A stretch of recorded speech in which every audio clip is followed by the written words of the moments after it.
Time now for your forewarned weather with Cedric Haynes. All right, welcome back. Let's get another check. We can never have too many checks at the forecast. Hey, especially, what were you going to say? No, go ahead. You got it. I'm going to let you lead into it. Especially, during the week ahead, people are coming in and out of Utah for the holidays. They want to know if their flight's going to be delayed. If they're staying here, how is it going to be? Yeah. I'll let you take the rest because, may or may not be excited about it. Right. You want me to deliver the bad news? Yeah, I'm going to let you handle it. If they're coming in for Christmas, they're probably hoping for some cold, some snow, and it's just not in the cards, at least right away. So let's dive into it here. I wish I had better news, but I don't. Look at these numbers. I can't spin it. I mean, it's in the 60s. I mean, the average high is the upper 30s. We're not even close to possibly feeling like Christmas around here. I guess you could say St. George is at 50, so that's somewhat closer, right? That's kind of like the halfway point. But, yeah, it is way above average, and we've got that gusty southwesterly wind, so it's just going to remain above average. This is not just above average. It's record heat, and we're going to continue with this record heat. So today we have already smashed the previous records. So 64 is where I think we'll end up. That's going to be well above the old record high temperature, so we're worried about that one. Now we focus on Tuesday. I'm forecasting 62. The old record is 59, so again, I think we take care of that record. And then on Christmas Eve, Wednesday, the forecast is 60.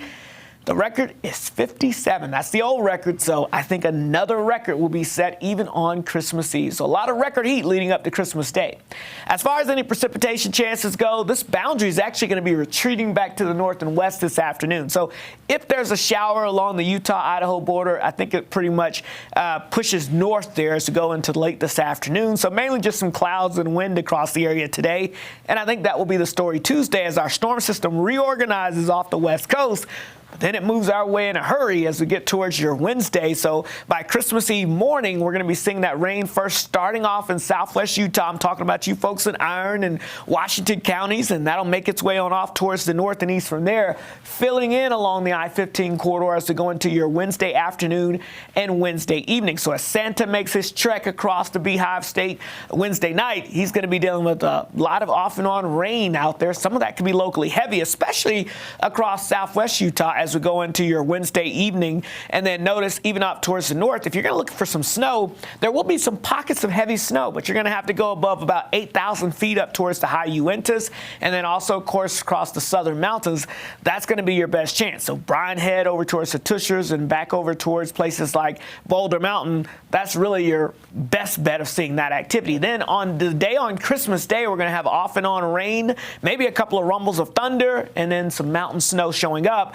And then as we go into your Thursday, Christmas Day evening, we'll keep that unsettled weather here across the Beehive State. Notice a cold front, though, off to the west, and there's colder air with it. That's the upper low, and as that moves overhead as we head into your Friday, especially Friday night into Saturday, we're looking at dropping snow levels, and that's when we may be able to bring some snowflakes down to the valley floors. We'll see how that plays out, but either way, if you're north of the valley floors, you will definitely probably get a little snow Friday night into Saturday.